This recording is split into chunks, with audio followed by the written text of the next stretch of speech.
BlogTalk Radio.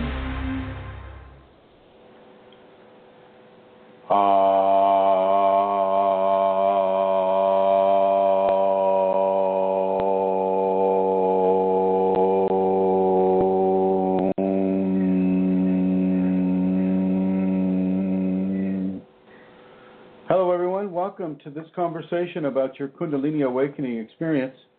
My name is Chrism, and every week on a Wednesday we have these conversations to help you in your Kundalini awakening experience. I would like to say hello to Amelia Santara, my co-host. I'm going to bring her into the Shakti zone. There she is. Hello, Amelia, are you there? I'm here, Chrism. Hello. Happy Wednesday to you and to everybody. I'd like to also welcome Eileen Laurel, and it looks like Rosemary Goliath, Starlou, Suka, Elizabeth, Dalton Gonzalez, and Julie. Hello, everybody, and thank you for joining us today. I'd like to welcome those who are listening just on their computer and they're not in their chat room. Hello to you, and hello to the folks that listen to this in the archives. Welcome to those listening in the archives, and also welcome to those who are listening to this in their sleep. Welcome to you, my sleeping brothers and sisters. Now I'll go ahead and pass it on over to Amelia. Thank you, Chrism. Well, hello, everybody. As always, it's really good to be here on a Wednesday. It's something that I enjoy doing on a Wednesday, and I look forward to it every week, to hearing the teachings from you, Chrism, and to seeing the people in the chat room, and just having this sense of community that I get coming here every Wednesday. But anyway, to begin as normal, I would like to let people know where they can go if they would like to make a donation to support the work that Chrism does on Kundalini awakening systems. Just to let you know, before I give the address, there is absolutely no expectation or pressure on anybody to donate. But if you're in a position to do so and you want this information in order to donate, here it comes. It's www.ascension-kundalini.blogspot.com. And on the upper right-hand corner, you will see a donate button, and it's quite easy to follow the instructions there. This is the only means of financial support that Chrism receives, and so if you're in a position, it is gratefully received. Chrism will give you all the names and at least the addresses of all the different places where his teachings can be had, and all the different venues where he offers support to people going through a Kundalini awakening process. I can never remember what the addresses are, Chrism, so I'm going to pass it back to you again. Right. On the YouTube network, it would be Chrism Kundalini, or Chrism with the number 0 with a slash through it, Kundalini. Because it's, Amelia, I'm going to put you in the blue here. I'm getting that echo. There we go. And then, you go onto the YouTube network and you'll see about 300 videos. And then also on the Facebook social network, you can go to a group called Kundalini Awakening ! You can also go to a group called Kundalini Awakening Systems 2 and the Kundalini Radiance Community. These are all in the groups section of the Facebook networks. In the Yahoo networks, we have Kundalini Awakening Systems 1 at Yahoo Groups. And we also have that same name on Google+, on the Google+ networks. And so those are some areas that you can get to, in addition to the blog that Amelia gave you the address to. Those are some of the areas where you can get the information. You can also just go to Chrism or Chris Mitchell or Chrism Kundalini on Facebook and just go to that web page as well. And these are free teachings, my friends. These are free teachings. Even, yes, I've been advised that I have to accept donations, and I gratefully do so. But these teachings, they're yours to have and to hold for those who can have and hold them. Not everybody can. And for those that can, I would like you to listen to our Wednesday Radiant Sutra reading. And the Radiant Sutras have been donated by Josephine Smith, and we're very grateful to Josephine for donating the Radiant Sutras. And here is the Radiant Sutra number 73. Behind the spine is infinity. Below the perineum are invisible pulsating roots which open downward into space. The heart is wide as a spiral galaxy. Steadily consider back, root, heart, and know the living body of vastness that you are. And I'll say an amen to that. I'd like to say hello to Fashji. Hello, Fashji. And we have some guests there with numbers after them, 58 and 99. Hello to you. So, Amelia, I'm going to bring you back on, put you into the Shakti red. There she is. Hi, that just means for people who don't know, turning on and off the microphone. Yes. Yeah. They give us a color choice. When you're on hold, you're in the blue, and when you're live, you're in the red. And I'm going to put you back into the blue just for a second, my dear. Okay. And I'm going to welcome. Hello, Eileen. How are you? Oh, I'm fine, Chrism. It's good to hear you. Are you seeing dolphins out your window? I'm sorry? Oh, are you dolphins? No, I'm at the condo now. So oh, I see. You're seeing alligators out your window. Yeah, I haven't seen the alligator for a while. I don't know where he is. A lot of birds, though. Beautiful herons and cranes and an osprey. Oh, beautiful. So, well, welcome to the program. I'm going to go ahead and put you in the blue. Thank you, Chrism. And I'm going to try to say hello to Rosemary here. Hello, Rosemary. Hello. Hello. Hey, there you are. Do you have any announcements you'd like to make? Yes, we have a very short amount of time left yet, but not that short. But my body is alerting me that things are happening soon. So get busier, like that. That's what I mean. My experience of it right now. So it's the seminar here in St. Paul, Minnesota, September 27th and 28th. We're still accepting registrations. Happy to hear from anyone interested. Thank you, Chrism. We'll see you soon here. All right. Thank you, Rosemary. I'm going to put you in the blue and bring up Her Holiness once again, Amelia Santara. Hello, Amelia. Hello, Chrism. So I'm going to leave you in the red just for a second here. Now, the reason, everybody, I'm leaving her in the red is because not because she owes a debt or anything like that. This isn't red tape. This is just a red color microphone. But I've decided, typically when I start a show, I don't know what the show is going to be about. The Kundalini just begins to speak on certain subjects, and those subjects typically meld into a solid subject line.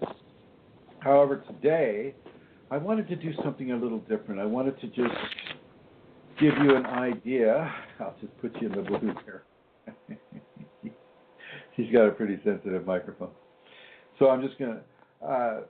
today I'd like to take questions from the chat room, if the chat room would be so kind as to ask a few, or to anybody else who's listening off the chat room. The phone number to call in is 347, that's the area code, 347-934-0026. I'll be taking questions from the audience for as long as that lasts, but I'll also be taking questions from Amelia Santara, who has been taking some of the questions that have been asked on one of the Facebook groups and applying them to this program so that people can hear the responses in a different way. And so, without further ado, I will go right on over to Amelia here, who is now in the red. You red girl? Okay. Do you think we should check in the chat room that the sound is okay, Chrism? If somebody would let us know. Always. Yeah? Okay, Yeah. you beautiful, wonderful people in the chat room. How's it coming through? Waiting. Oh, somebody's typing. Elizabeth's typing. Starlin's typing. Oh, good. That sounds nice and clear. Oh, it's good. Finally. Jeez Louise. Thank you. Okay, putting Amelia back in the red. Now, Amelia, because your mic is so very sensitive, even the rustling of papers comes across very, very clearly. Okay, Chrism. I'm just aware that the sound, doesn't change. I can hear a certain sound whether I'm on or off the microphone, so that's why I wanted to check if me coming on made a difference. So, doesn't look as if it does, but okay. Well, on the group today, or in the last couple of days, there was a member asked a question, I think it was who had awoken Kundalini. And from that, we had a really interesting discussion. There was a lot of sharing, and there was a lot of questions came up. And it was a really interesting conversation, and one question led to another, and the sharing was really lovely. So just before we came online, I jotted down a couple of the questions.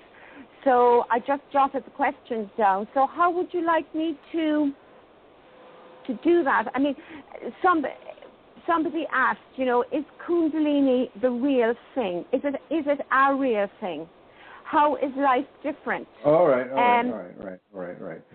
Ask me a question, Amelia. Yes, is Kundalini a real thing? Yes, it is a real thing. It is a real component of our human systems. It is as real as your feet and your arms, your legs, your eyes, your brain, your tongue. Everything that you are, the Kundalini is as real as that. Now, is materiality real? Now, it depends on what perspective you're looking at. To some people, we're spirits driving a flesh biological machine. And to other forms of consciousness, especially those within another biological flesh machine, we're people that are having, a very amazing, lovely, beautiful, exciting, powerful spiritual evolution. Kundalini is the petrol in that machine. It's what the machine is made of. It is the divine embrace upon the physical systems, and so yes, it is a very real situation. Absolutely. Okay. How much time does a Kundalini awakening take? Well, it'll take a different amount of time for each person. There is no factory outlet for Kundalini awakening. You can't buy the latest time, fashion, technique for awakening the Kundalini. A lot of it's going to depend on your karma and what you bring to the table this lifetime in the area of spiritual evolution.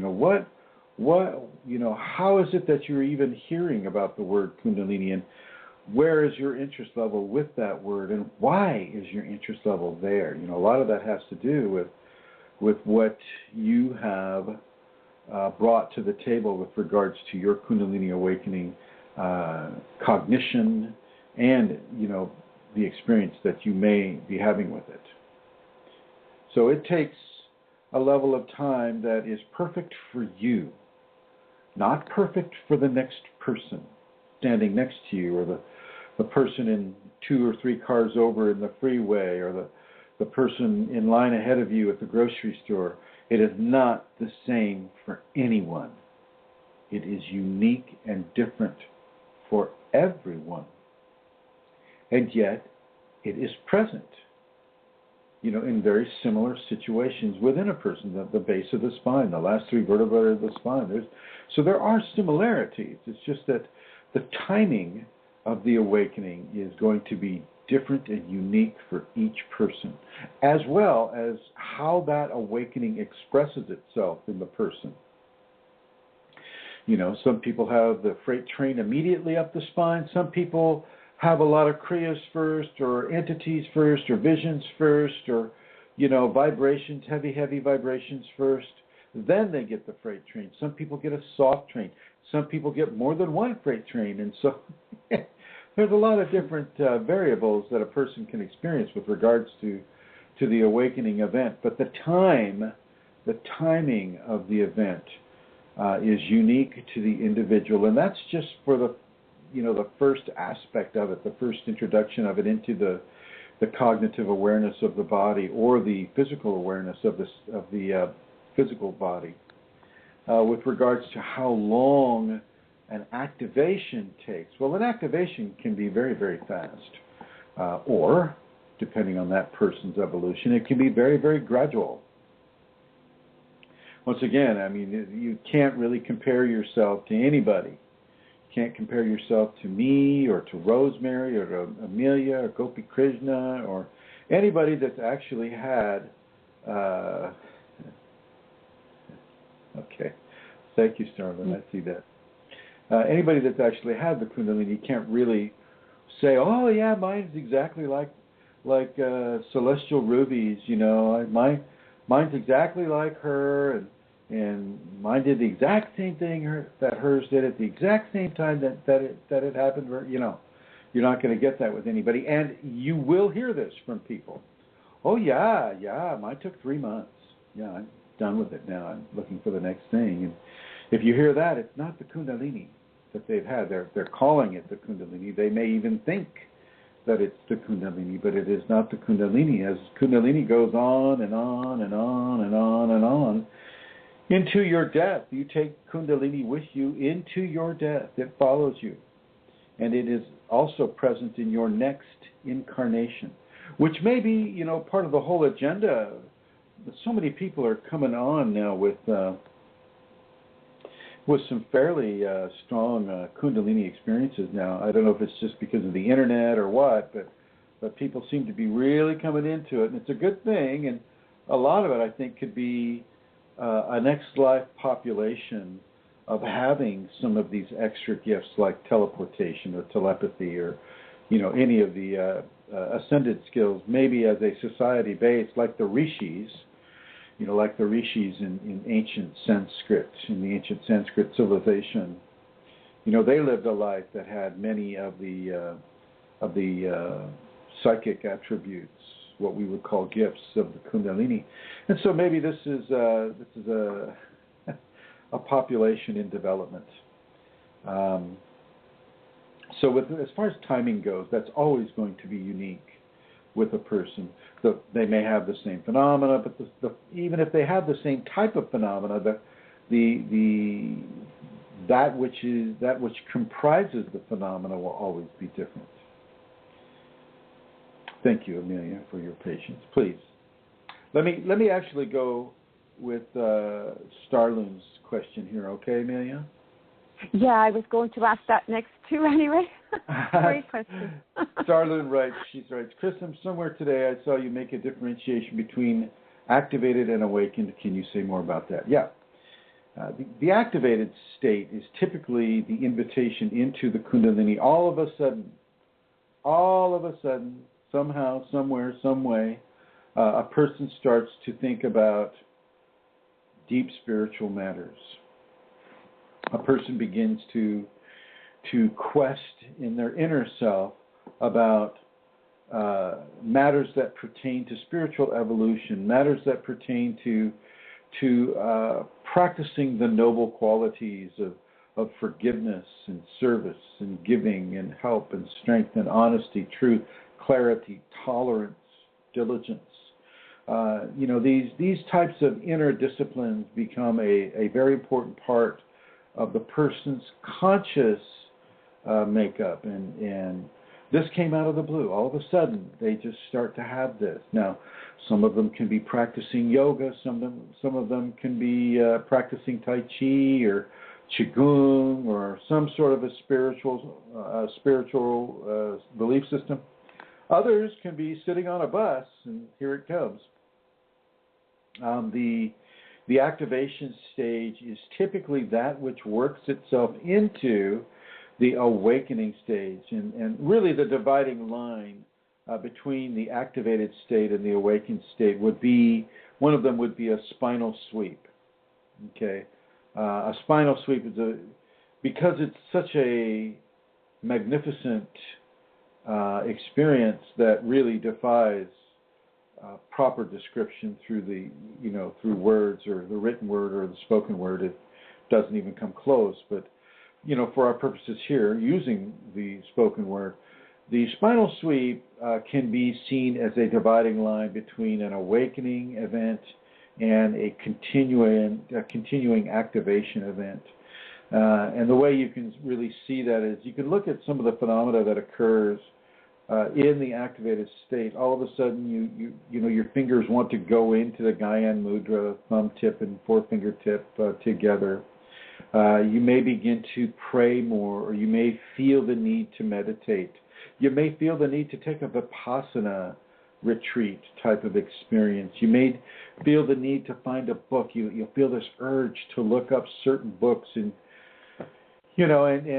if you're able to surrender to that urge, you'll find yourself going into areas of Eastern mysticism or Hinduism or Christianity, sacred Christianity. Some of these areas that start to talk about, in the Christian context, Holy Spirit or the fire of God or the fire of Christ, or in the Hindu context, Shakti, Shiva.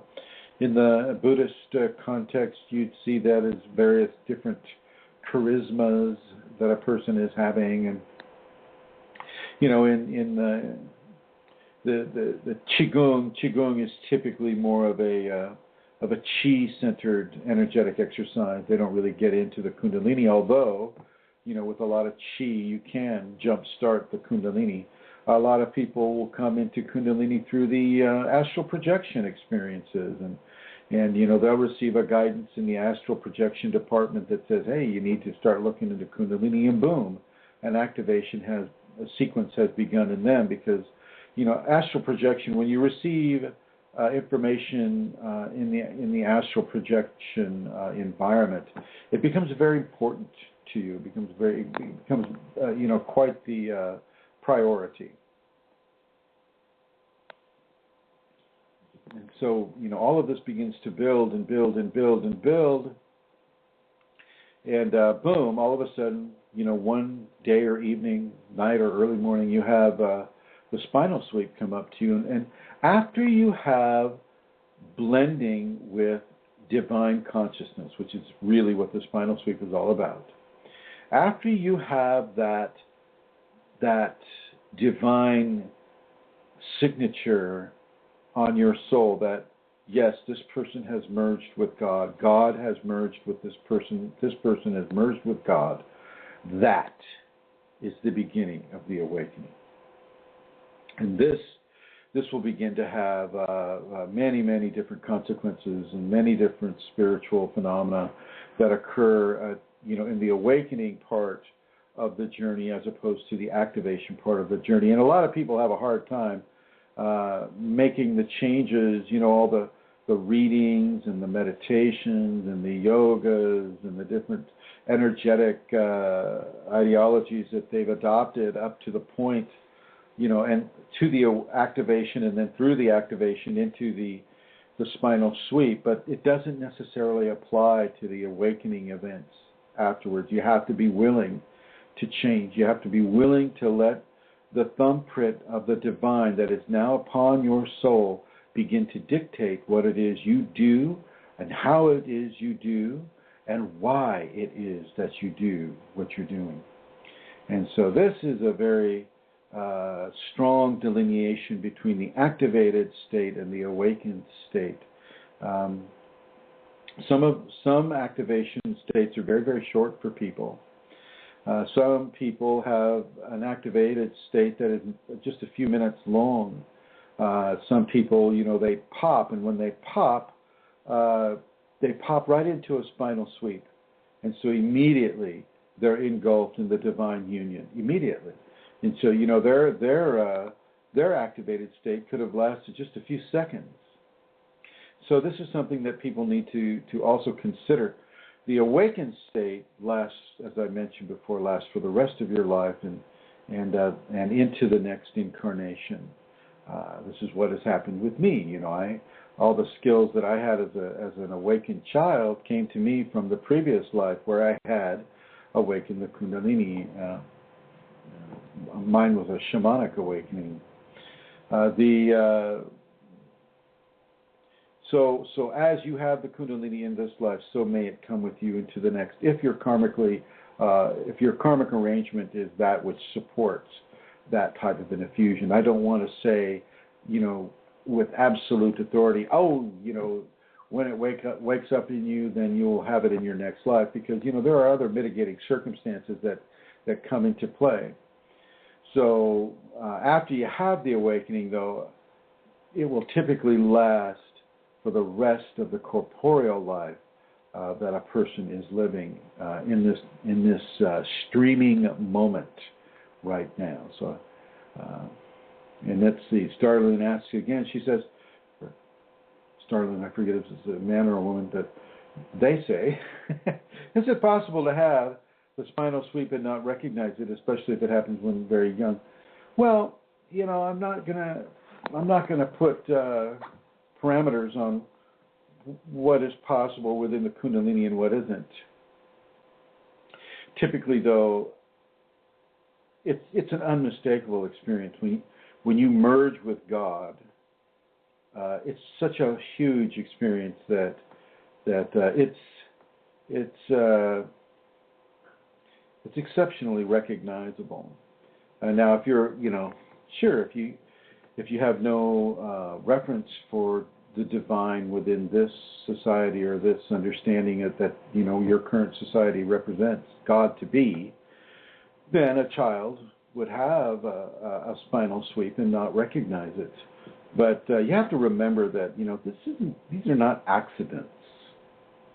There's very little of an accidental nature to the Kundalini. If a child is actually having a true Kundalini spinal sweep, well, that is an intentional experience that child is having, and it is controlled by the divine, not by the child. Just as the same as when an adult has the spinal sweep, that is controlled by the divine, not by the will of the adult human being. And so same with the child. If you're seeing a spinal sweep as being some sort of a phenomena that the kids have every day, well, that's not going to be the case. That's not going to be the case at all. They may just be having spinal hiccups, or maybe a spinal petit mal, or something of that nature. And sometimes the kids will have that, with their neural system still developing, and the integration of new neural systems. If you're talking about an infant or a younger child, they'll have those spasms anyway, and that doesn't necessarily indicate a spinal sweep. So I guess Starlin, your question is it possible to have spinal sweep and not recognize it, especially if it happens when you're young? Well, I'm going to have to say anything is possible, but not everything is probable. Okay, not everything is probable.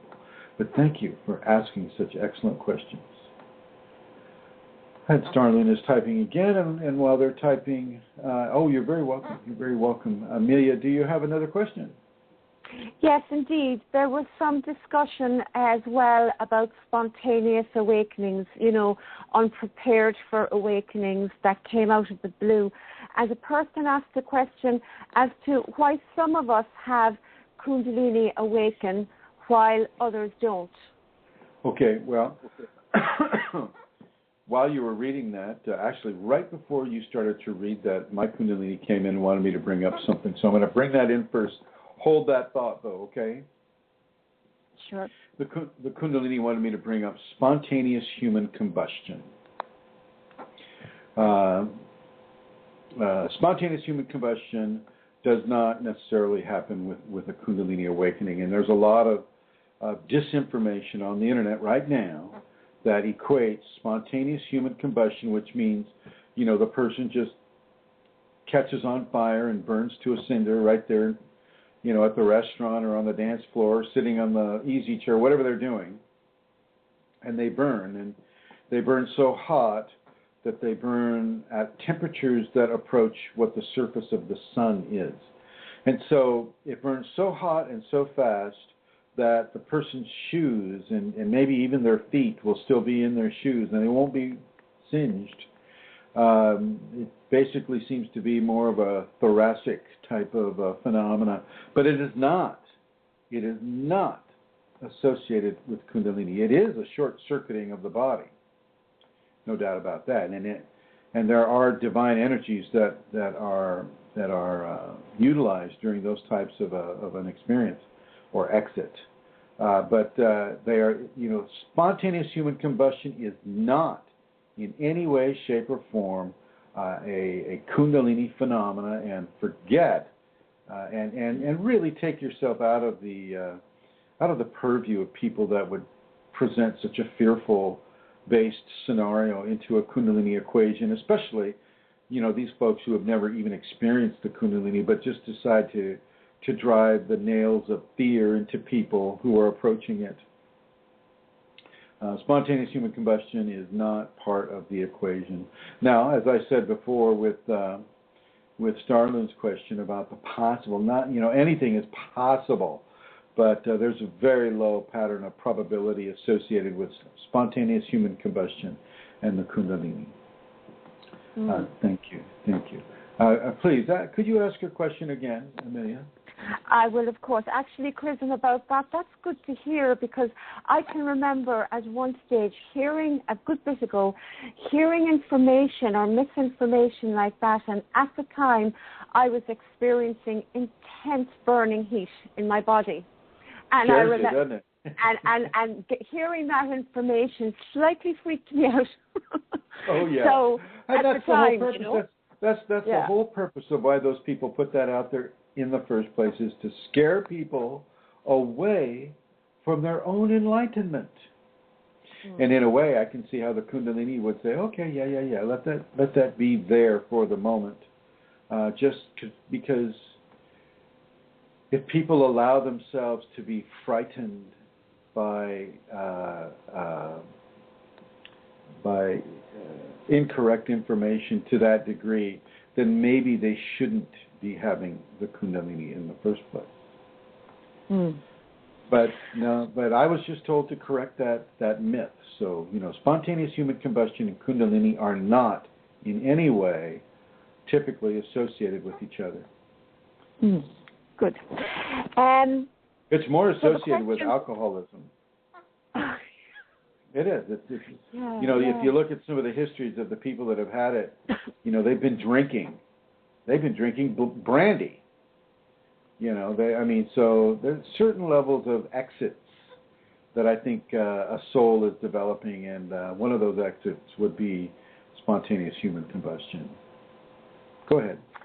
Okay, so the question was, why do some of us have Kundalini awaken while others do not?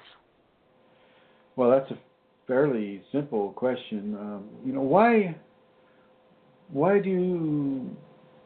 Well, I'll just put it into the evolutionary category.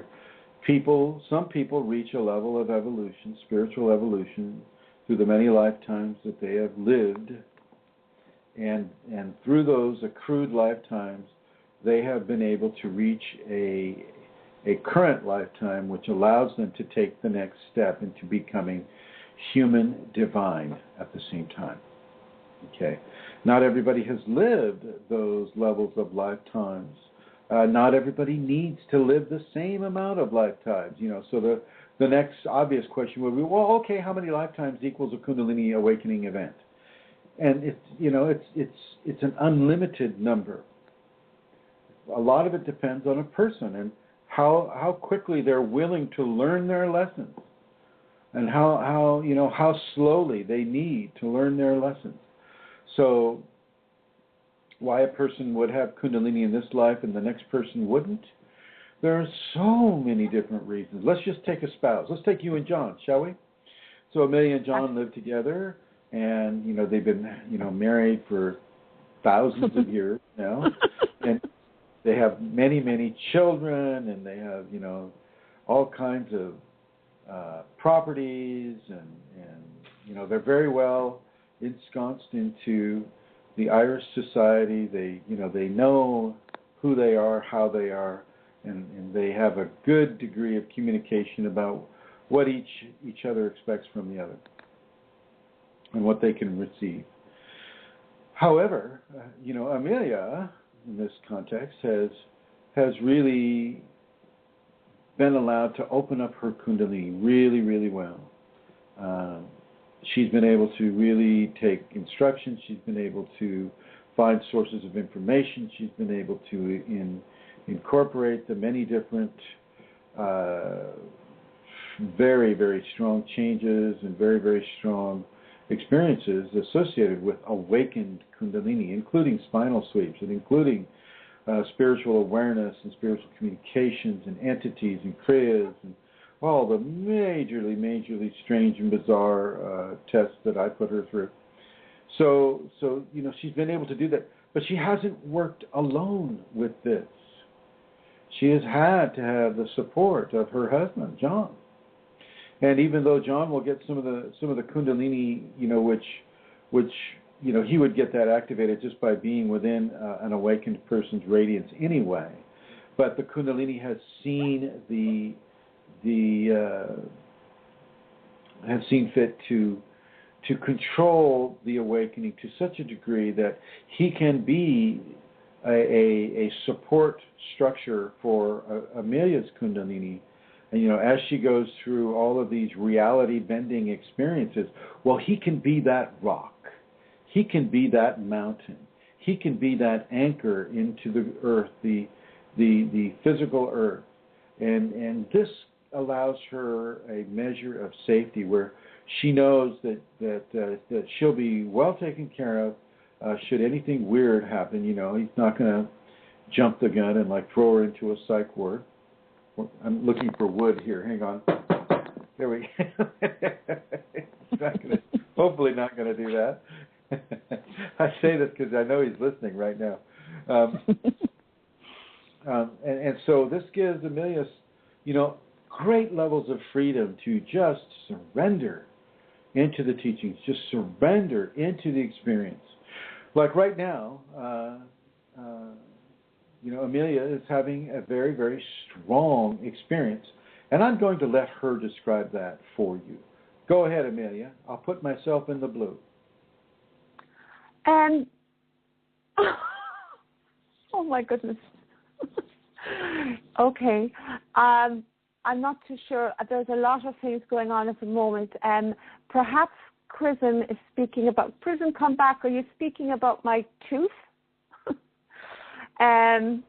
Yes, it's about your dental experience. Thank you. Okay.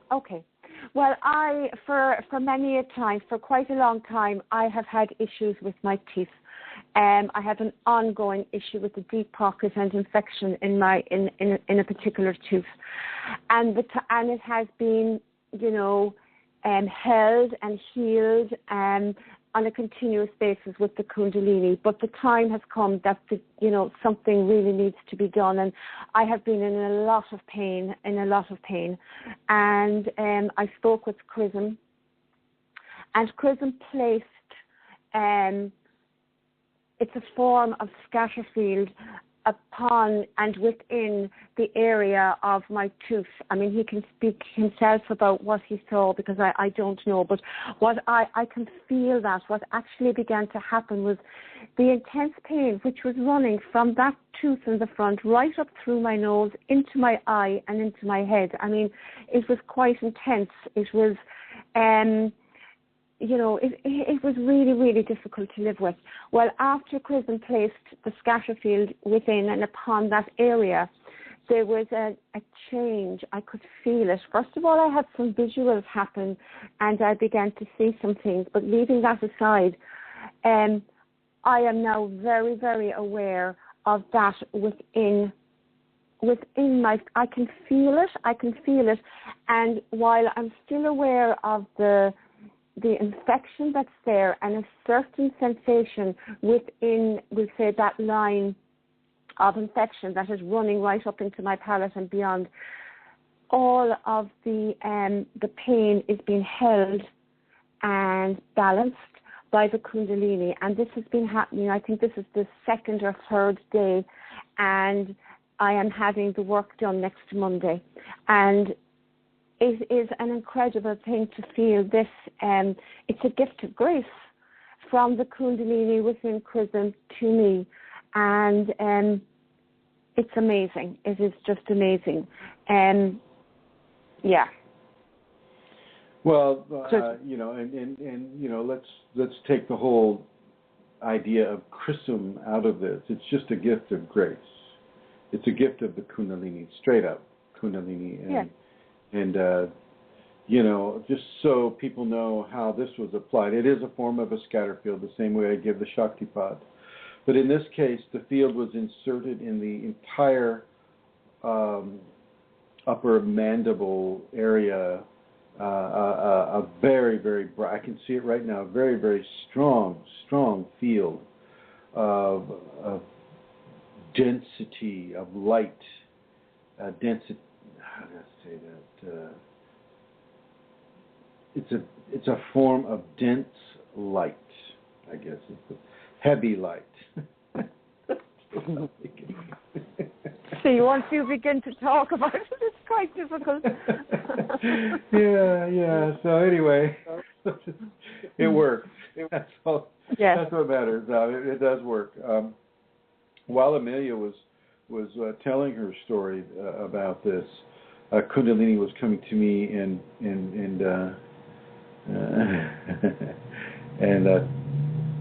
I have an idea of what she would like to discuss today. So, and that has to go. That goes along with the last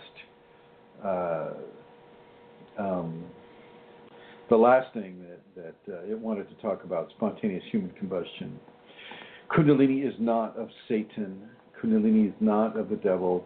Kundalini is not in any way associated, in any way, shape, or form, with satanic practices or with sexually galvanized BDSM. And I'm just going to take a wild stab with BDSM. I think that stands for bondage,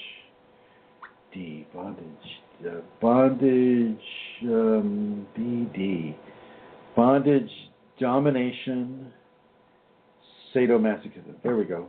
I think that's it. Anyway, correct me if I'm wrong. It is not associated with that. These are all things that are associated with the lower aspects of the lower chakras. And if Kundalini is working on them at all, it's working to clear them out of your system. So Kundalini doesn't really have the affectation or the association with some of these more ego-based creative outlets for sexual frustration or for religious persecution or human judgmentalism upon each other. Kundalini is not a negative force, even though it does deal with the polarities of positive and negative. It doesn't do that within, say, a judgmental or an attack-oriented venue. It's far more dealing with the opposites that should attract. Opposites that attract, because as they attract themselves towards each other, that which is in between becomes very, very, how do I say it, condensed. Very, very condensed. And in that pressing together are certain toxicities released through our system that we've had there for many, many, many lifetimes or many, many years. And as the Kundalini begins to compress these imbalances out of our system through the positive and negative poles of our experience, so will we experience some of these toxifications leaving us. But once again, as I try to teach people, don't attach to the phenomena. Recognize the phenomena, let the phenomena occur, don't try to resist it. But don't attach to it either. Attachment is a very powerful thing, and it keeps you stuck in certain areas of the experience that perhaps you don't need to be stuck on because you don't know not to attach, then you're attaching to all of it, which can make things go very, very, very long, far too long. Just the same as a beautiful ripe apple will rot if it's not taken care of or consumed in the amount of time. So can certain Kundalini qualities develop a rot within the system. And this typically develops into a stagnant energetic response. And these are the things that begin to eat away at the synovial cartilage in the joints, in the ball joints, and in the shoulders, the knees, the ankles, the toes, the fingers, the elbows, the neck. And, as you have the Kundalini and you're not doing service for people, or you're not doing something that is in some way helpful to society with the use or at least the expression of the radiance of Kundalini, well then, there's a good opportunity for you to experience a stagnant energetic response. Quite painful, I must say. I've had them. Very, very, very painful, and not something that you want to experience. Imagine what it is to have a broken bone and then have the two jagged edges of the bone rubbed together. That gives you an idea of the level of excruciation that occurs. So, Kundalini teaches us about our inactivity, teaches us about our activity. What is the appropriate activity? What isn't the appropriate activity? Lying is not an appropriate activity. When I, a lot of people are trying to sign up on the Facebook Kundalini Awakening exclamation point group, which is great, and I welcome everybody to do that. But a lot of them are lying, and you can see the lie. And those people who lie either about their gender or about their name or about who they are, whatever, those folks don't typically get on.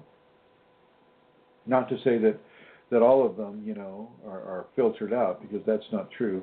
But a lot of them are filtered out. So remember, the Kundalini within you understands the truth from a lie. It understands when you tell a lie and when you're saying the truth. And it will typically reward you one way or the other. A stagnant energy response is a reward of inaction, a reward of laziness, a reward of having but not holding very well. Okay, part of that can be due to a lack of information, and so you also need to look into your own equation, your own Kundalini awakening, and begin to trust what's happening. Trust the intuitions that you're receiving. Look at them. Make sure that, of course, they reflect noble qualities of, say, self-discipline, self-improvement, or the selfless service for another person. Things of that nature. But you are being observed, you are being watched, and it is paying attention, even if you are not. So Kundalini doesn't deal with negativity such as demonics, unless that comes through in an entity form.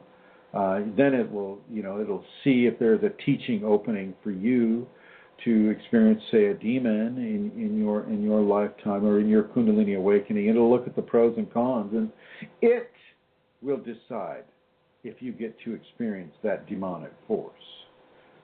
Don't think Kundalini's not in control when you have a negative experience. It most certainly is. But it also understands that you must have this negative experience. You must have it, because you're not going to learn any other way. Most people gravitate towards, pleasure. They gravitate towards pleasure because it feels good. They shy away from pain, but some teachings can only come from pain. And in those teachings, because people won't gladly, willingly jump into the volcano, they have to, the volcano has to jump into them. And there you have it. Okay, so much, and I'm going to say most of what you read about Kundalini on the web, on the internet, is not going to be true. It may have some snippets of truth, but for the most part, it is not true. It is not Kundalini Reiki.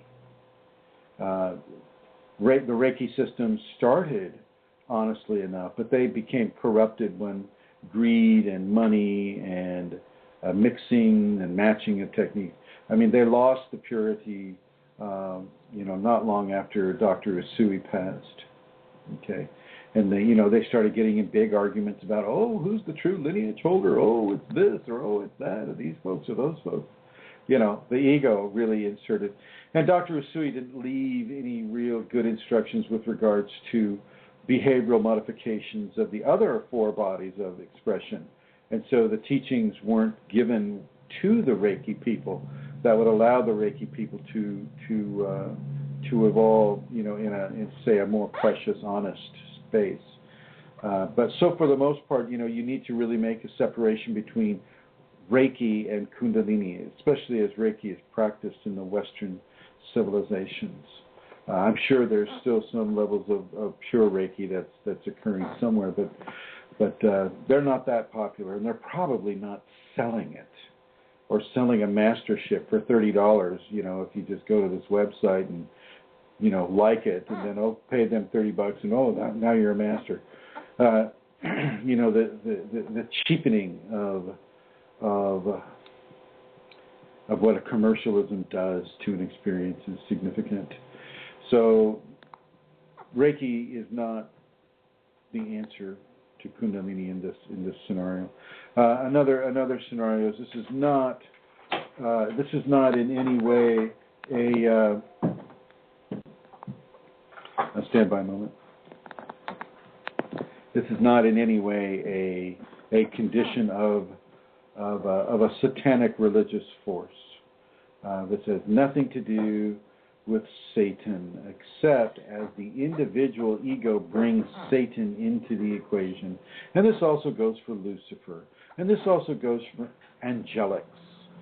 People have this great need to have an angel floating over them and protecting them. I think Archangel Michael is great for that. Everybody calls in Michael. Oh, Michael, do my bidding and protect me from this or that. And you can only imagine. How the true Archangel Michael must really be either irritated with that, or just doesn't even really care to know about it. Nobody is coming to our rescue from an angelic format, unless, of course, the angelic format is what the Kundalini wants us to come into. With regards to, just a second here, I'm gonna move here. Just a second.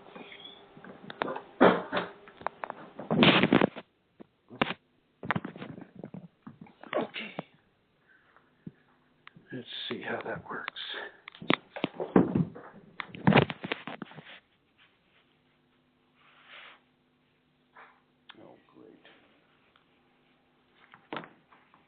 Yeah, can still hear you, Chrism, so that's good. That's great. Okay, just stand by.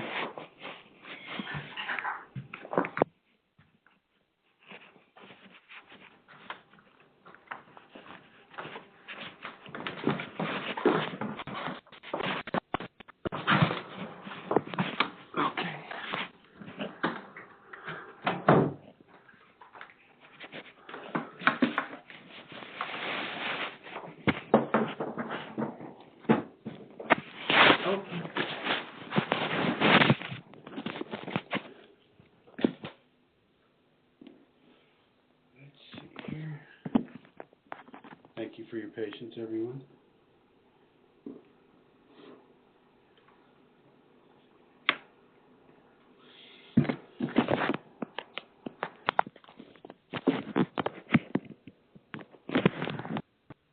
Okay, all right. Still hearing? Yes, Chrism, still hearing. This is actually good. Yeah. Okay. All right. Yeah. So as you look through the web, this is not that.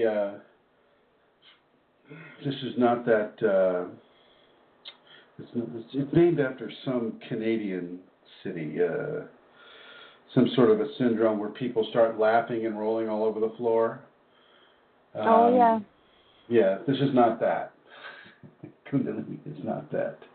Kundalini is not just having some psychic skill. Like some people will be born, they'll be, fairly telepathic, or perhaps they, there's these natural channelers that channel everything in the universe, and they go around making their money off of channeling. This is not that either. Kundalini doesn't typically open itself to commercial use. Sometimes it will, but not always. And for the most part, I would say it doesn't. Although I have to say, to be fair, it led me into a casino to make money, and that did happen. But it's not something that I keep going back to try to recreate. So anyway, yeah. I just my thought got a little broken up in there. So go ahead and ask me a question, and I'll pick it up from where your question leads us. Okay, Chrism. So there was some discussion as well about other realities that Kundalini people become aware of, I suppose. And somebody asked the question, are these other realities more a change of perception rather than an actual, real, different reality? Oh no, I remember hearing that question. Actually, a good question to ask. Oh, let's take care of that. That's good, actually. That sound is better, Chrism, even again. Thank you. I'm hearing the echo from you, so I'm going to go put you in the blue for a second. Okay. Okay, so the question is the reality different, or is it a perceptual change? And you really can't have a perceptual change without changing the reality. So, in a way that question answers itself, because when you have a change of perception, you also have a change of reality, even though that reality may still agree with people and with other people's experience. You can't have a perceptual change without changing the way you perceive a given event or a given thing. And so that was in response to a post by Magdalene de Deus, and I'm going to go ahead and read her post so that people have an idea what we're talking about here. And you'll notice that Magdalene has begun to write more about her experiences, and it's really, really good. It's been a long time. She's been working with me for quite some time now, and she's really starting to bloom. And so I just want to say congratulations to you, Magdalene, for that. And here we go. Looks like this is what she wrote. She says, "Dear all, since having the Kundalini, and especially more recently, I have been feeling very sensitive. I kept telling Chrism that really it is difficult because it also means that I would be hurt very easily with the slightest comment from another person. I found it emotionally tiring. Chrism explained to me that several times that this is all happening for a purpose, and that my being more sensitive would eventually allow me to tune into other people's feelings and be able to understand and know more about them so that I'm able to help them with my Kundalini. I think that this is indeed what is starting to happen. For example, on 2 or 3 occasions I've been given to feel something about people I see at work that I was not aware of before. But most of all, this is what happened yesterday. I was sitting in this new and beautiful tram that has just been inaugurated in my town. She lives in eastern France. As I was sitting there, the tram actually goes through the rough part of town, and as I was sitting there looking at people, I could feel the recognition and happiness they felt of having such a modern and beautiful means of transport going through their area. I'm actually starting to feel bliss as I'm writing these words. When I shared this later with Chrism, he told me I was able to actually feel the gratitude and feelings that those people were having at the time. So especially Since yesterday, I feel more grateful for being more sensitive, even though it has indeed meant being hurt more easily. Because I can tell that Chrism's explanations are indeed starting to reveal themselves as being true, and I found yesterday's experience in the tram particularly touching. And another Kundalini person, suggests that let's see here. Oh, she may have taken over. Oh boy. Anyway, somebody asked if it was just a change in the perception, and a perception is really not as static as you might think, certainly within the Kundalini. But when you change the perception, you change the reality. When you change the reality, you also change the perspective. So I will suggest that it becomes a new reality. With every perceptual change that occurs, a new reality is lifted into the equation. And a new reality can be as little as, as just, having a different kind of Kriya come, and start to move and work with a different muscle system or group of muscle systems that you haven't felt before. That would be a perceptual change. Or, having a different type of an entity. I know that the praying mantises were brought up by me a little while back with regards to Kundalini creatures. And Magdalene sees a lot of these things in real time. And so, she would see a praying mantis, or she would see a dragonfly or a butterfly or a spider, or things of that nature. And, begin to change her reality about her experiences, say, as a child with a butterfly or with a honeybee or a bumblebee or with a dragonfly or a praying mantis, or things of, the Kundalini creatures that we're given as examples to in this world.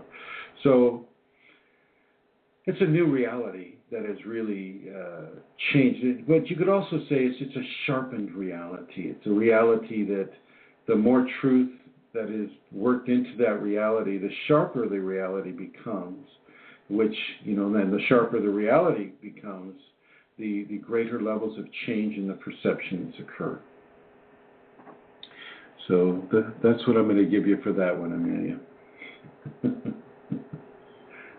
Are you there? Did you go to the bathroom? No. I went blue. Thank you very much, Chrism. Yeah, sure.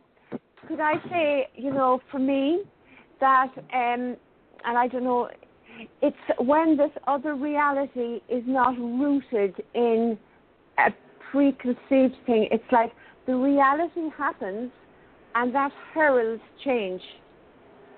Do you know what I mean? Like with trumpets and everything? Excuse me? Heralding change with trumpets? Oh, heralding. Sorry. Did I actually say that? Heralding change. But what I mean is the reality is the first experience, the different reality. It's not that my perception or my thought or my contemplation changes. The reality is the first action that changes. That's all. Right. Anyway. Right. Well, and it can go back and forth too. You can have phenomena can change your reality, and the phenomena comes directly from say again. I'm sorry. Well, that's what I'm saying. Badly, obviously. Okay. Yes, phenomena heralding change. Okay, but it's true enough. Yeah. It's true enough. So yeah. Let's move on to the next question. Okay, let's move on. So another person was speaking. I'm recalling this now because I don't have any other questions. But they were speaking about being unprepared, for the shock of the spontaneous Kundalini awakening experience they had. And she commented that she can't turn it off. And so maybe you can say something about that. You don't get to turn Kundalini off. Once Kundalini is up and going, there is no off switch. And because there is no off switch, the person will keep trying to find an off switch. People don't like not having control over their bodies, and so when the Kundalini comes and begins to control their body, they don't like it. They go into resistance, and some of them kind of intuitively know that they can't resist this, and they don't want to resist this, and so they don't. But most of the people will reach into their handy bag of resistance options that they think will work or that they're willing to try, and they'll attempt to control this either through medical means or through spiritual means or through energetic means or through the means of just willpower alone, and none of those things are going to work. Now, you can damage the system to a point where the phenomena can become less compromising to you. You can take, you can become a zombie, and then of course, a zombie will do what kind of zombies do. They just kind of shuffle around. They can have that kind of a drug-induced experience, a chemical cage. But it doesn't turn the Kundalini off. It just puts it on, puts the phenomena aspect of it on hold. Same with, with any of the quote-unquote managing drugs or minerals, that they like to pump into a person's bloodstream. It's not curing it. They love to say that cured and released. They make you sign the form saying cured and released, like that actually happened.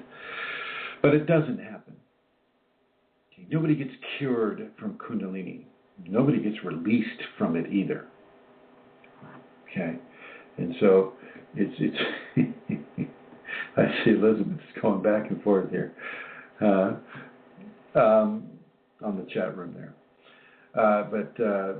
So nobody is released from it, and nobody is, people are going to resist it as much as they possibly can, and that's just going to cause more pain. That's going to cause, more of an issue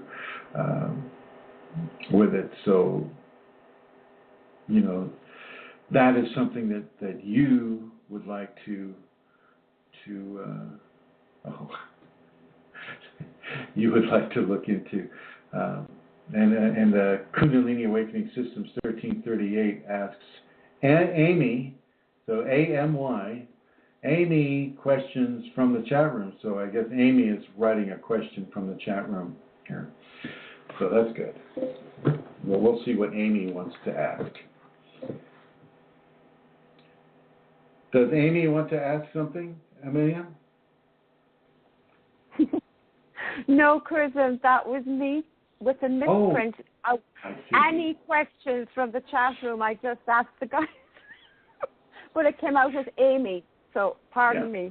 Actually, Elizabeth has a question there, and she's asking, I was wondering about sudden depression that does not seem to come from anywhere. Well, it's always going to come from somewhere, but it's not going to come from a place that maybe you're cogent or conscious of. Sometimes with bliss, if you have bliss and then you have the absence of bliss, that can bring on a sudden depression. Another form of thing is you can be tied into other people in an unconscious way, and you can feel depression coming off of them. People spread, what do they say? Misery loves company, right? Well, that's the truth. And so you may want to look at the people that you're around at this point. Who are you spending time with that's depression, or what kind of news or fiction or interaction are you having with other people that may contain depressive components that the Kundalini in you would say, okay, Elizabeth needs to work on this, so let's give her this depression. And, look at all those depressive examples we have out there for her. So, yeah. Kundalini, you're because most of us perceive our life through the lens of the ego. The ego is not going to be able to figure everything out. It's going to want to. It's going to try to. It's going to try to figure everything out. But it's not going to be able to. And so when you come into a sudden absorptive depression or a sudden absorption that that is triggered through Kundalini phenomena. You don't want to judge the experience through the lens of the ego. You might want to just like look at that and go, well, what do I have to learn from this? So, if a person's feeling depression, and all of a sudden it's just there out of the blue. Well, what has triggered that, and what am I feeling, and what am I seeing, and what is my intuition telling me? What is Kundalini communicating to me about this right now? What's going on here? And instead of seeing it in a, shall we say, in a depressive, oh, I don't feel so good sense, look at it as another opportunity to learn more about your own equation and about how to make that equation that much better for yourself.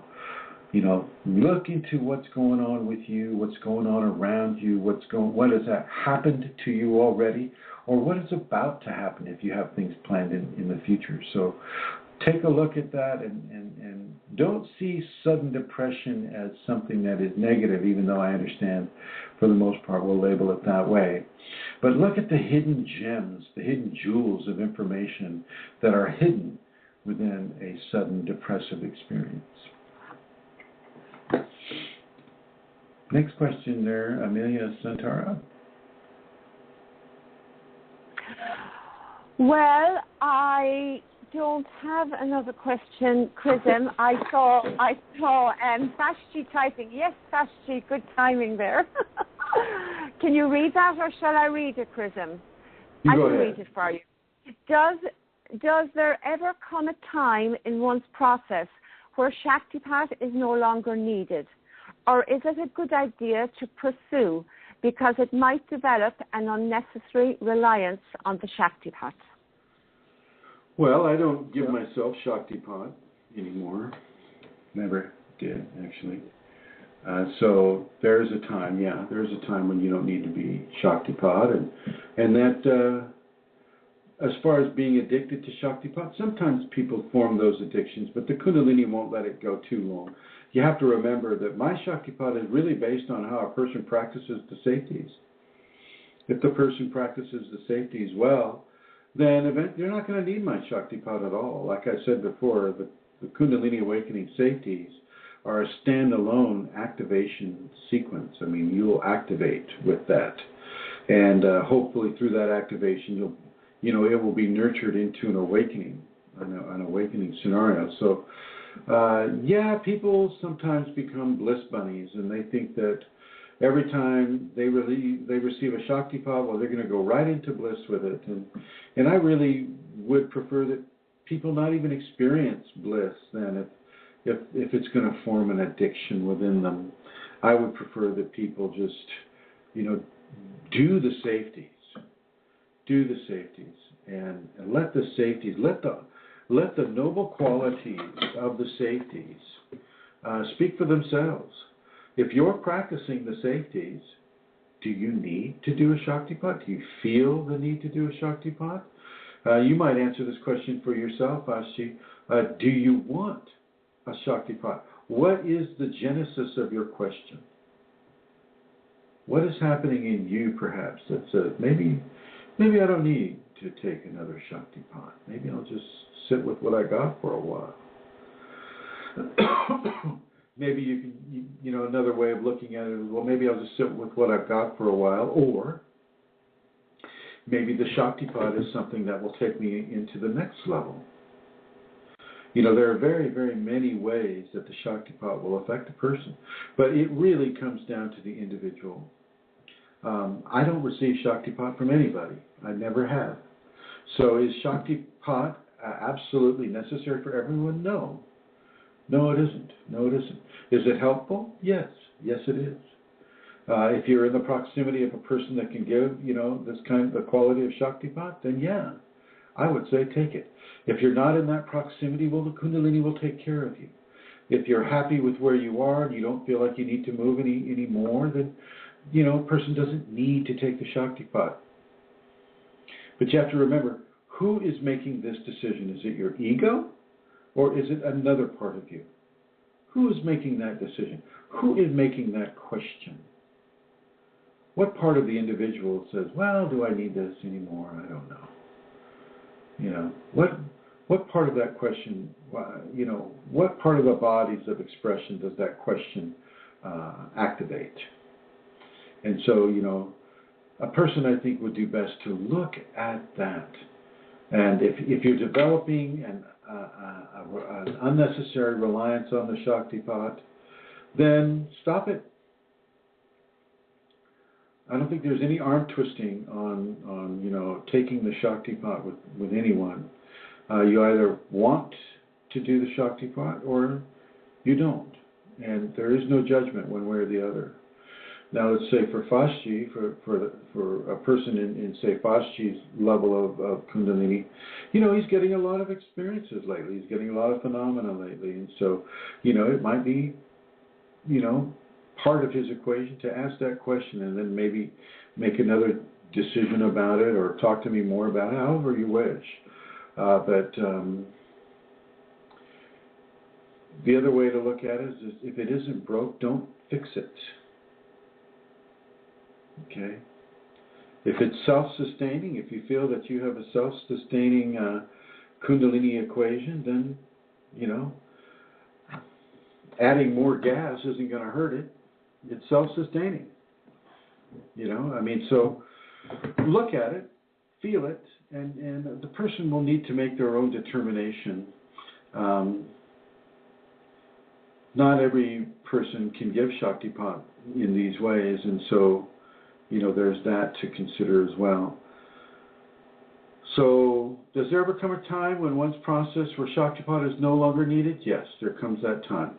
Is it a good idea to pursue because it might develop an unnecessary reliance on Shaktipat, and I'm just going to add, or an addiction to Shaktipat? Well, if it's becoming an addiction, then don't do it. If it's becoming an unnecessary reliance, meaning unnecessary, unneeded reliance on Shaktipat, don't do it. Just test it out. Test it out. I think there's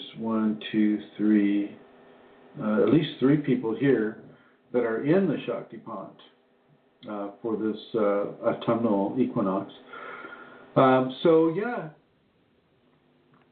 Anybody's free to take themselves out of it. There is no judgment. There's no judgment on that, because sometimes, like if a person was having a lot of phenomena that was painful, a lot of headaches, things of that nature, the scatter field would probably do something very different for them, very similar to what occurred to Amelia's teeth, and move into a more maintenance-oriented level so that the person can find the time to make the corrections they need to make. So sometimes that can occur. The one thing that you really want to understand is that the Kundalini is smart, it's intelligent. Your Kundalini hears you, knows what you think, knows what you've experienced, knows what your issues are. Ask your Kundalini if you want to do the other Shaktipat. And let it respond to you, and then you pay attention to that response. Okay? Now let's see, we have 41 minutes left, and I would like to give out the phone numbers. Area code is 347-934-0026. That's 347-934-0026. Call in with any question or comment you'd like to make about the Kundalini Awakening experience. And in the meantime, I'm going to pop on over to Amelia, who's been patiently listening, not moving or shuffling papers. Thank you. I have been patiently listening, and that's an interesting question. Can I speak about my Shaktipat? Yes. Susan? Yeah. I received I have had a spontaneous Kundalini awakening, and it's flowing in me. It's fairly strong, but I always have asked to participate in the Shaktipat, and each one of them has been very, very different because, I practice the safeties and I do so very diligently, but I notice that each Shaktipat brings something that the Kundalini, deems necessary for me. And so it is never the same. Some Shaktipats have been very, what you would call, active, with a lot of phenomena. Other Shaktipats have been very quiet. sometimes a Shaktipat day in one of the chakras, will bring a lot of challenge for me, exactly what I need. So for me, asking to participate in the Shaktipat is like 4 times every year where I have a week of focus on, it's a very sacred time for me anyway, that particular week every year.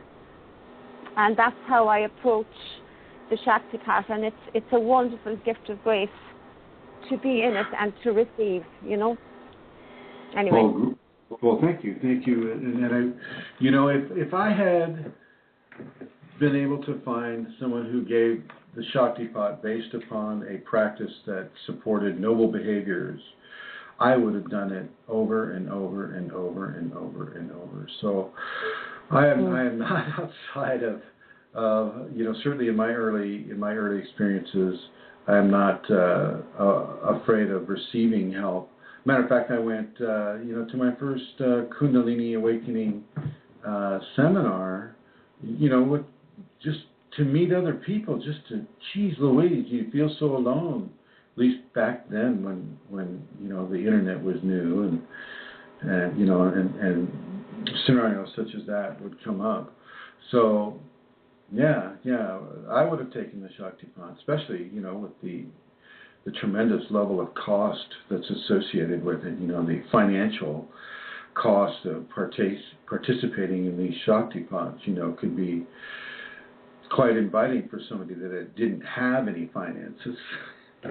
Like me. Well, just to say there, in case we have new listeners, Chrism, we're not talking about your Shaktipat.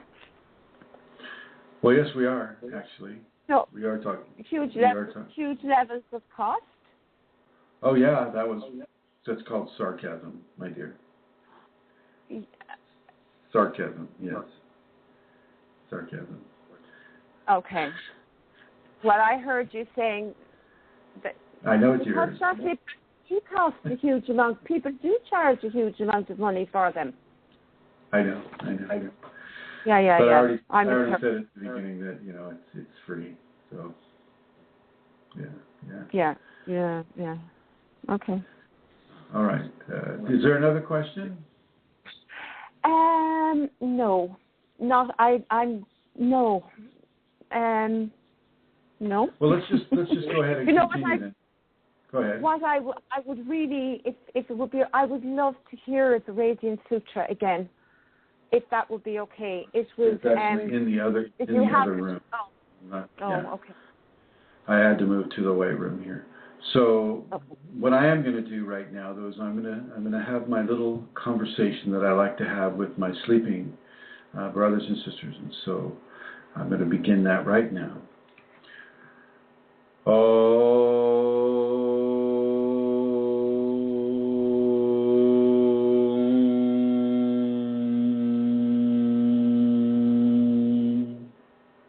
Gana Tuam Ganapati Avamahe, Kavin Upam Shavastamam, Jeshtarajam, Braminam, Aspata Anaha, Nasim Bandu, TBC the Saranam.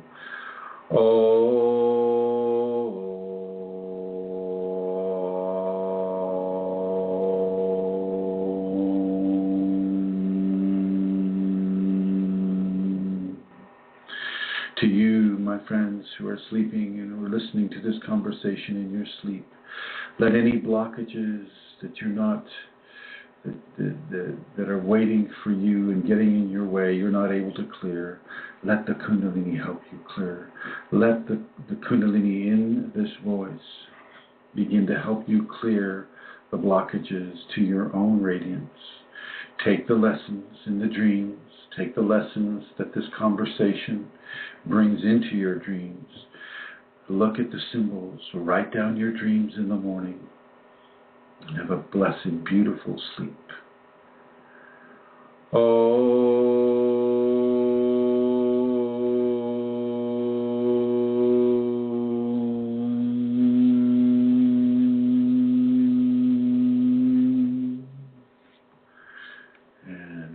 Sleep well, my friends.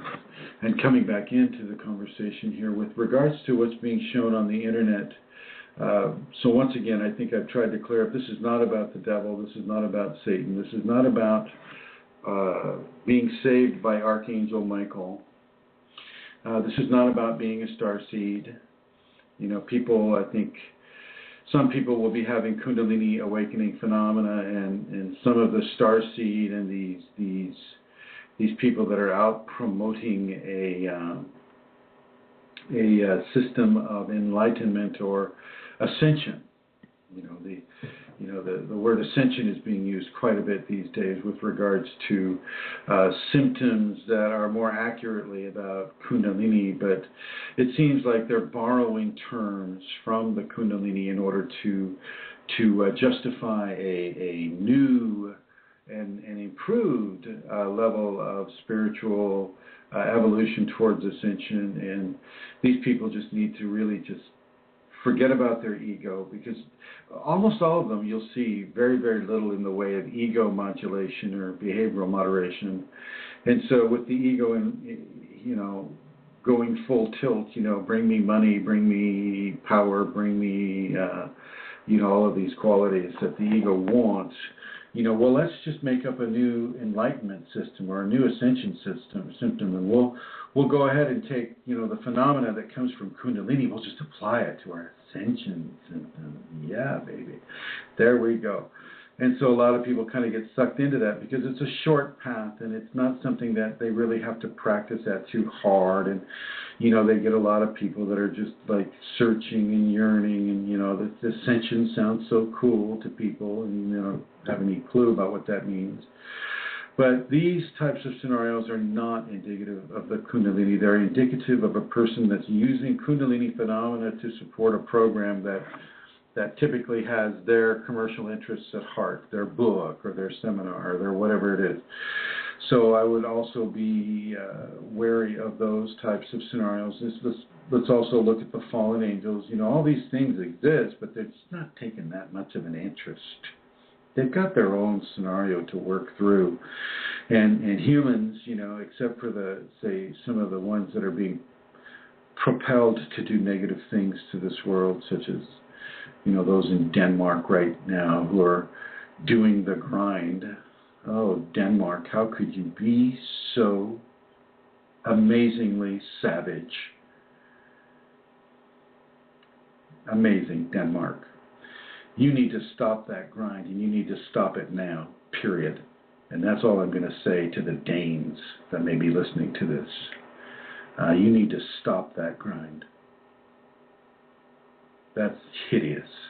Absolutely hideous. And I don't care for how many centuries you've been doing it. You've been doing something really wrong for many, many, many, many years. And you need to stop it now. Or, we'll look over there, to Ukraine and all the problems that are there. And, I got called up, or I got messaged from one of the listeners who says, "Oh, Chrism, you don't know what you're talking about with, Ukraine and all that. And you need to listen to my side because my side's the right side. And I just want to sit here and, listen to you say that you're wrong." So, yeah, whatever. So with what's going on with the Soviet Union and its expansion, and with the NATO wanting to be galvanized back into an authoritative position, and all of the lies and all of the supposed truths that are just basically forming around somebody else's agenda of what is right and what is wrong, and I basically told them, well, you have, your opinion and I have mine, and that's the way it's going to be. And I welcome you to form your own opinion about, what's happening along the Russian line with Ukraine and with Lithuania, the Baltics, and some of the other areas here. And don't listen to those warmongers. These are the people that live for a war so that they can be helpful for the people who are in the middle of a war zone. These people, without a war, they've got nothing to do. They love that war. They're part of the whole war economy. They just don't know it, or they choose not to realize it. There's always different levels of truth. coming out of a place where so many altercations are taking place, from Syria to Iraq to Afghanistan to Kurdistan to the Turkey and all of these areas. There is no one right side, one wrong side. There's a lot of wrong sides and very few right sides. And I would advise those of you that have an early Kundalini awakening to stay out of a war zone. I understand that you may want to give service and give love to people that are having a difficult time, but you don't need to go into a war zone. If you go to a war zone, the entities are going to get you. The entities are going to get you, and when they get you, they typically are hard to extract. These are the war zone entities. These are the entities that live, or should I say, they only really come out strong when there's severe damage going on, human carnage type of thing. And so you need to be advised of that. New Kundalini awakening people, don't choose sides. And certainly don't choose a perverse side that is really, in it to hurt people, whichever side that may be. Okay? And don't use the excuse of, I'm still human, therefore I still have my ego. Don't use that as an excuse to squirm your way out of acknowledging the fact that you're making a mistake, even though the entities inside you will stir you onward into continuing to make more mistakes. Okay, these war zones. There is no innocent side, certainly not the United States, certainly not Syria, certainly not Britain, certainly not France, or any of them. Nobody's innocent here. Nobody's innocent. Putin's not innocent. The Ukrainians and the separatists are not innocent. Nobody's innocent. Okay, but nobody's got the high ground of truth yet, except for those that want the fighting to stop. That are trying to make the fighting stop. Those are the people that need the support. Okay, not individual ideologies based upon ego-based assumptions of truth and rightness. That's just being a revolutionary zealot, with as much bloodlust as the other side. So enough said about that. The grind, for those of you that don't know what the grind is, well, the Danes have seen fit that if they drive a school of beautiful dolphins onto the beach and then bludgeon them to death, or cut into them, or cut their heads off, or bleed them to death as a rite of passage for their youth. Oh yeah. Let's just soak them in blood. Okay, that needs to stop. And I'm going to go, I'm out here in the public right now, and I'd say, Denmark, you need to get on with your evolution. That is not how we treat our fellow mortals on this world. That's how you treat them. But, I'm going to suggest, boycott all things Denmark until Denmark's able to evolve out of that. That's about as pathetic a thing as I've heard.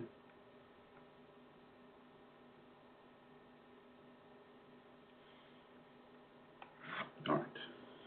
Enough said. Kundalini demands certain things of a person.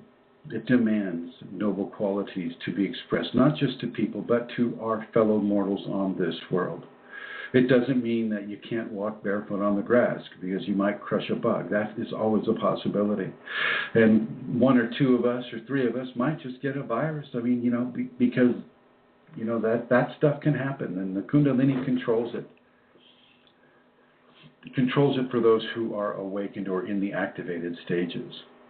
So it's a conversation I had with one of the students that was leaving the ashram yesterday about, when we go away, what happens to our dogs?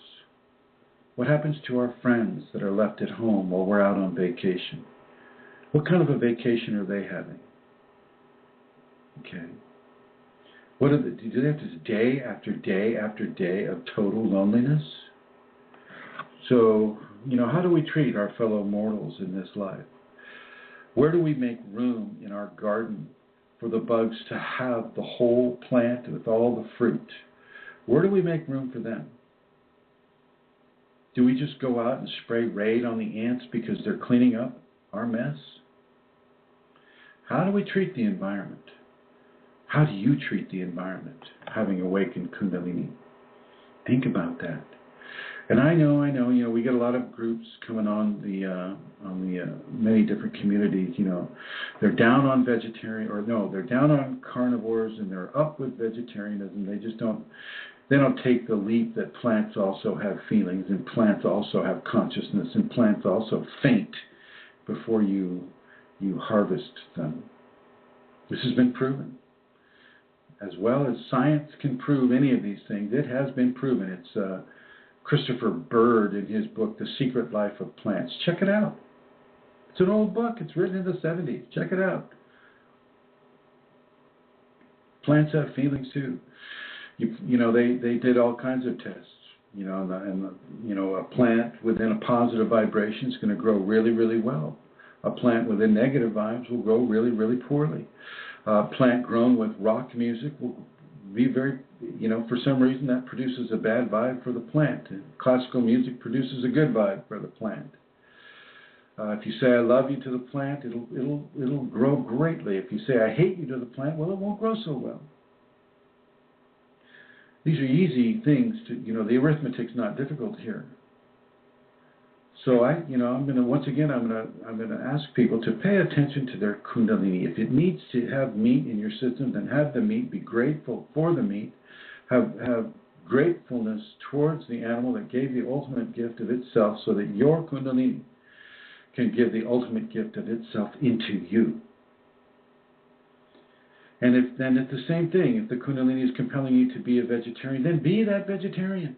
But have the gratitude towards the plant that is giving its all it can give to you, so that the Kundalini is able to give more of itself into you. Think about that. Think about that. For those of you who want to experience the Shaktipat, I'll be putting on the scatter fields on September 12th at 3 in the morning, Pacific Standard Time. The scatter fields are basically a cellular consciousness that connects me to your energetic grid work.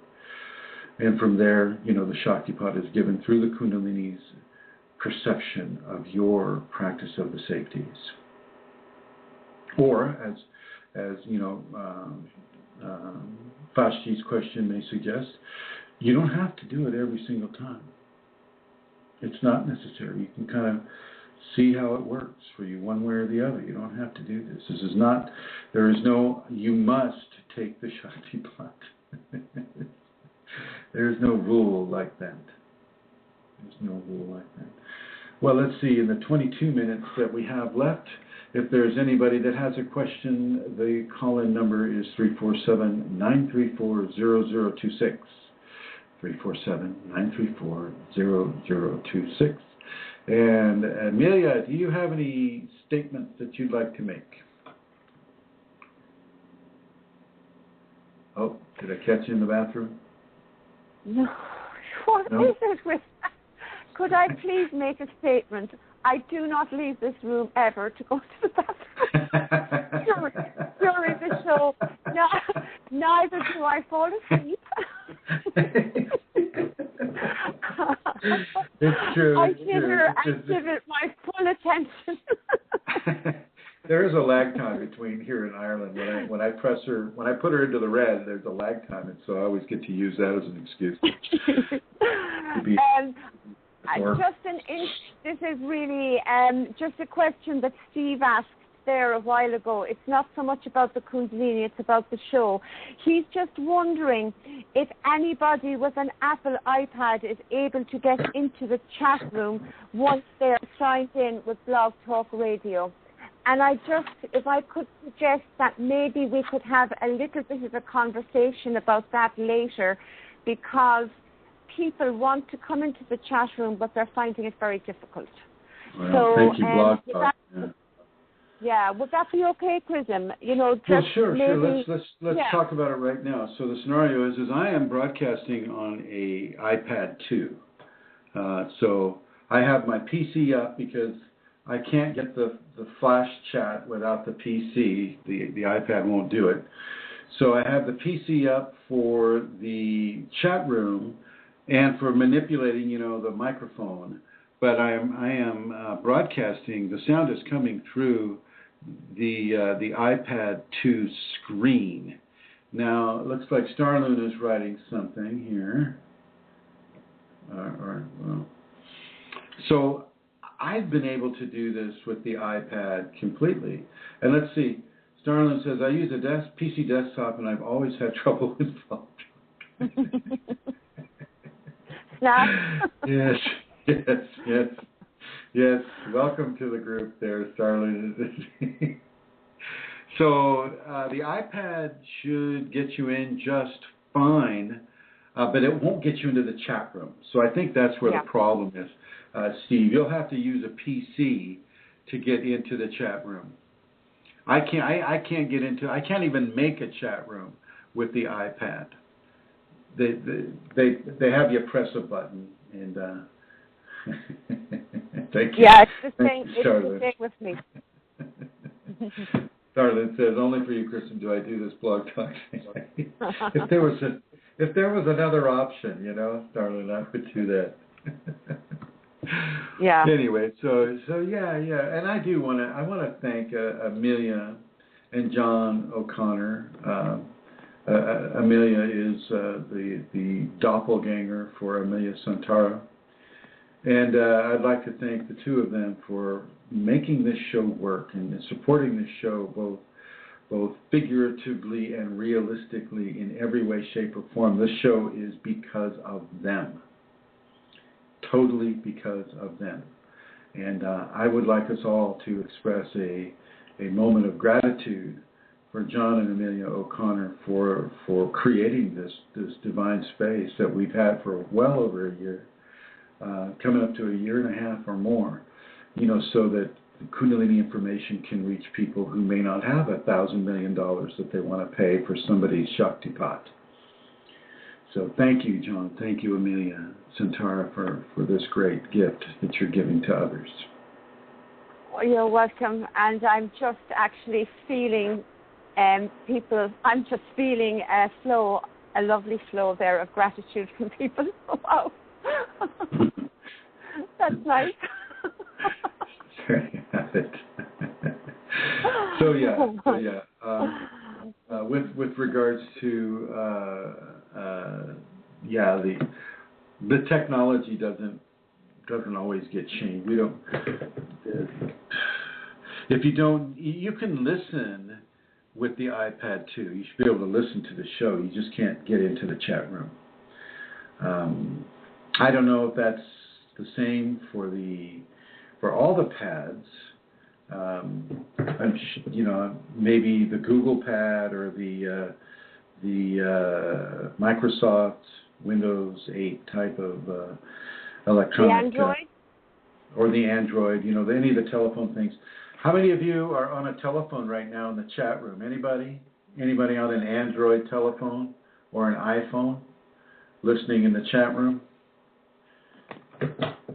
Oh, that's a good question to ask. Yeah. Is everybody in the chat room on a PC? Or are you using Androids? Or good question. No one's typing. No one's typing.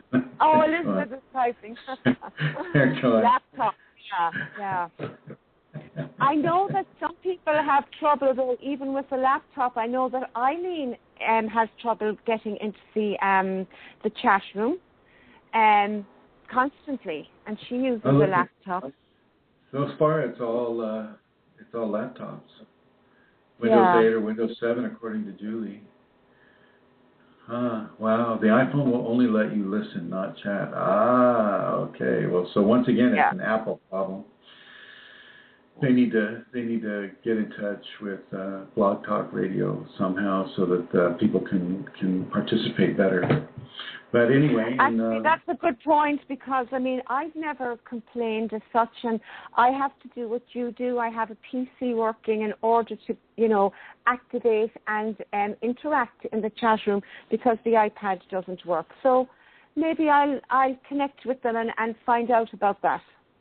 Yeah, maybe there's some protocol we can pass out. Okay, well, with the 15 minutes that we have left, I'd like to put out the phone number once again, 347-934-0026. If you have any question or comment you'd like to make about your Kundalini awakening experience, you know, this is the time to do it.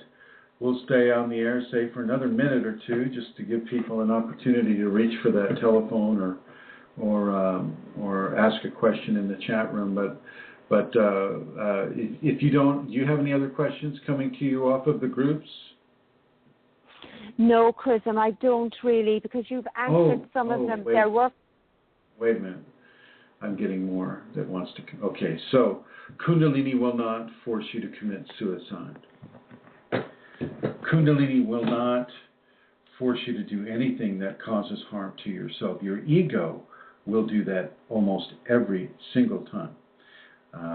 Been written by an individual that says, "Oh, the Kundalini is so painful," and it's just their resistance to this force that is making it painful for them, and it will not drive you to suicide, except if you don't know what's occurring, and if you don't know what's occurring, and you're not willing to accept the answers that other people give you with regards to what could be occurring, and you're just kind of getting locked into this downward spiral of pain and depression and suicidal thoughts. You know, there's not anything that I can say right now that's going to dissuade you, except it's not the Kundalini doing this. It is yourself and your own fears that are doing this. You need to stop drinking coffee. You need to hydrate yourself. You need to get some watermelon going in the morning. You need to ground yourself as strongly as you can. Be like a tree and plant some roots out of the bottoms of your feet and the base of your spine. Kundalini will not kill you. You will kill yourself, but Kundalini will not kill you. Okay, that's another myth that we can go ahead and bust right now. Kundalini doesn't mean that you go out and channel Saint Frederick or Saint Lollipop, because Saint Frederick and Saint Lollipop are all of a sudden, you can communicate with them all of a sudden, and they say, "Wow, I'm Saint Lollipop and I'm Saint Frederick, and we're sent here by the Kundalini to make you do our bidding." That's not true either. Don't you listen to those entities. You ignore the entities as much as you can. Ignore them. Okay? They may try to make you cuss. They may put bad words into your mouth. Kundalini does not do this.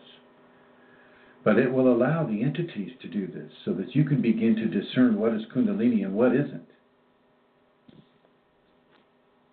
Okay?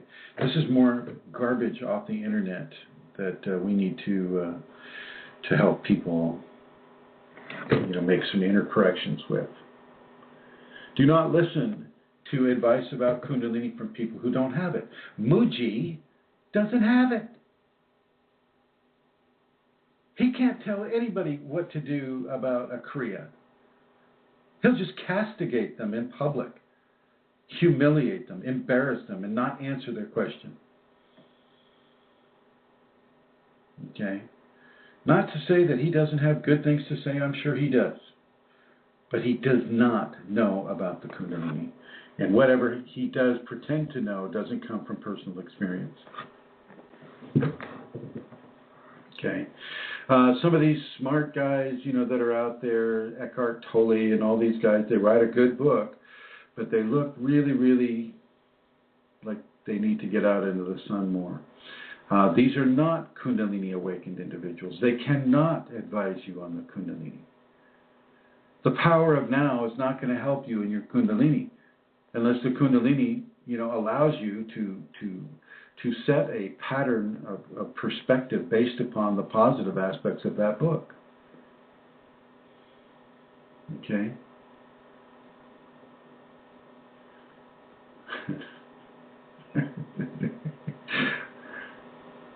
I see a lot of LOLs on there. I don't even know who Matt Kahn is. You know, the last name should be a bit of an indication, maybe though, huh? Conn. Kahn. Sorry, there's maybe a doctorate of signature there. I don't know. So I don't know these people, so I can't say one way or anything about Matt Kahn. But you know, he's new on the block, yeah, I suppose. Well, you know, what can I tell you? I don't know Matt Kahn. I don't know what he's saying. I hope it's not similar to what his last name would be pronounced as. But sometimes you do get a doctrine of signature working with people. Now, Yogananda set in some pretty good values, pretty good teachings to give people. So I suggest Yogananda. I like Sri Ramani is great. The Real Deal. Aurobindo from India as well. The Real Deal. Gopi Krishna, of course. Out here in the States, I know only of myself. Glenn Morris had it, but he passed. There are some other people that have it, but they haven't been able to do the ego self-management. And so they kind of expect you to treat them like a god or a goddess. At least that's what they were telling me. So I'm not going to even mention their names. Thomas Merton, I don't know who. I've been out of the loop for a while. I've been teaching for almost 10 years now. So I don't know who these other teachers are. I just let the Kunalini come through, and that's basically what I'm doing. That guy is yeah. He's a Christian monk, I think. He writes some interesting things. I read him a long time ago. But I think he's dead. And there's another thing, a dead teacher. Yeah. Yeah. Dead teachers don't answer questions. Dead teachers don't answer questions. So. Which can be handy sometimes. Welcome to the dessert. I like dessert better. Thank you, Elizabeth. Yeah. So a little bit of a chat room interaction there. It's nice to read books. I read a lot of books. Some of my authors were like T. Lobsang Rampa, which stands for Tuesday. Lobsang Rampa, and of course Robert Monroe for the out-of-body work. I'm just going to put you in the blue here, since I don't like to hear myself say everything twice. So Robert Monroe and Gopi Krishna and even Bonnie Greenwell. I enjoyed Bonnie Greenwell's scientific take on it. The biology of Kundalini woman, she attributes everything to biology of Kundalini, and I don't buy that at all. But she seems to have helped a lot of people with her work. Some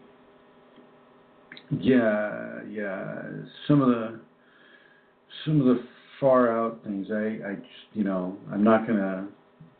I shouldn't mention them, even though they're part of the deal too. Some of these far out things, such as the Tuaha de Danan or Tua de Danan, as Amelia's people will say. I did like Kundalini and the Chakras by, what's her name, Amelia? Genevieve Paulson. Yeah. So that's a good one, even though it's channeled information, which I always tend to be a little bit critical about. But I think that actually came through very clearly. That's a good book. And there's very few others that offer any kind of a real understanding or protocol about the Kundalini. But, there are some out there. You're just going to have to kind of see what your Kundalini wants you to partake of. And in many cases, it won't be just from one book. It'll be through many books for you to determine your own interpretation of your own equation. These authors cannot answer your own equation. They can't see into you. They're not even interested. They're just happy that you bought the book. and to some degree, whatever they have written, that is truthful, that helps to clarify and to bring levels of compassion rather than fear into the Kundalini awakening expression. Well, that's a positive thing they have done, and I honor them for that. Definitely honor them for that. And if you can watch that Kundalini movie called Kundalini by Nitin Adsul, Adsul, then I would suggest that you watch that or purchase that and let yourself kind of be guided by that. You get different teachers. It's not all from one person, so you get a bit of a different take than what I'm offering. Okay, any questions? We have about 4 minutes left. The phone number is 347-934-0026. Go ahead, Amelia. Could I just tell people that they can look up some information as well on Facebook about the seminar? If you put in a search for Kundalini seminars and events with Chrism, you will get information on the seminar that's coming up in September in 2 or 3 weeks' time. That would be Kundalini seminars and events with Chrism. Put that into the search on Facebook and you'll get information. Well, and it is, if you have the Kundalini or you want the Kundalini, and I haven't already told you not to come like I have for some people that are just there to spread their entities amongst other people. Come to this. This will be a very, very helpful thing. Don't let cost get in your way. It's 2 days. Sleep in your car, whatever. This is what I would have done. Don't let cost get in your way. Come to this thing. Come. Participate in your equation. Bring it out into the public, even though you can come there under, a secret name. You can call yourself, Tommy Tomato. I don't care. I'll call you Tommy Tomato too if you want. It's not, we're not there to out people that have Kundalini. We're just there to really help people come into balance and to learn which ways that they can increase it or come into a greater harmony with it. So come to this seminar if you possibly can. If you're anywhere near the Midwest or Northern Midwest, Minnesota, St. Paul. That's not too far from Chicago. That's not too far from Canada. You guys can do this. I just had a student drive for 10 hours to go from Southern California up here to the ashram, and she's only able to spend a little bit of time, but it's worth it. It changes things. It changes your response and the response from the Kundalini to you. So if you can make these seminars, you give Rosemary a call. Her email is rosemaryg@usinternet.net, I think. Something like that. Let me ask Eileen here.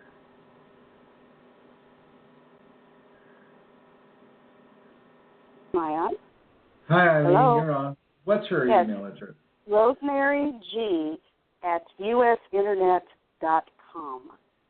.com. Thank you, my dear, and You're thank you for lasting throughout the entire show. Nicely done. Nicely done.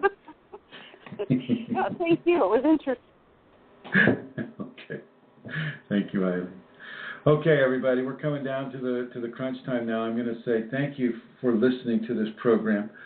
Sorry for any of the interruptions, and if I stepped on anybody's toes, well, go get a bandage. All of this has been good information here, and we will continue to put out this good Kundalini information for as long as we can do it. Thank you, everyone. Amelia, do you have something to say? No, goodbye, and look forward to seeing everybody again next Wednesday. And thank you, Starloon. Bye-bye. All right, everybody. Bye-bye. Have a beautiful, beautiful week. See you next week.